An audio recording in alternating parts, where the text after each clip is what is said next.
Welcome along to this preview of the 2015 Crabbie's Grand National, brought to you in association with Titanbet.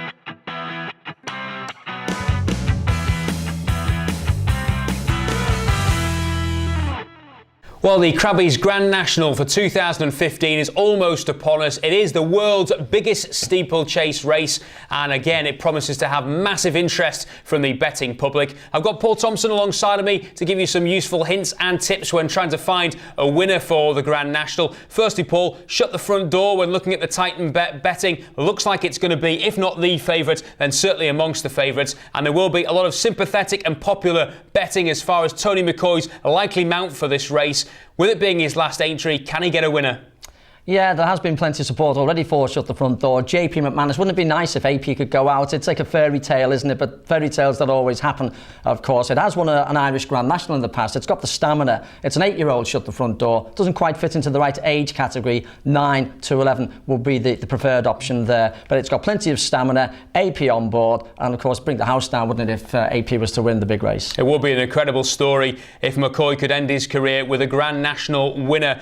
Cheltenham is always a sign of horses that are in form. The Cheltenham Festival, we've had a winner from Cheltenham who will be taking their place in the field for the Grand National. Can we see that maybe coming out on top? Well, one that fits the category there is the Druid's Nephew, who won the same race at the Cheltenham Festival that a certain horse called West Tip did many years ago, running on really strongly at the finish, Neil Mulholland's charge, and it was slashed with Titanbet and indeed everybody else once he'd won at the Cheltenham Festival. My one little worry is, like Shut the Front Door, he's an 8-year-old, so doesn't quite fit into the age category, and Barry Geraghty, who of course rode him at Cheltenham, is injured, so that's a slight worry for me.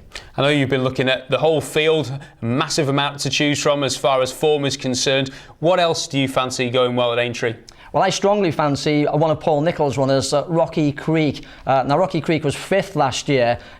Coming to the elbow, he was still going well, but then he sort of hit a wall, finished in 5th place, and his whole campaign has been geared around this year. Anybody who saw his victory in the Bet-Bride Chase at Kempton would want to be on. He seems to have strengthened up since last year, jumps well, stays well, and also he's got £2 less than last year, 154. So if they frame the race now, he'd actually be, well, he's £9 well in, so he'd be top weight. So Rocky Creek, the one for me.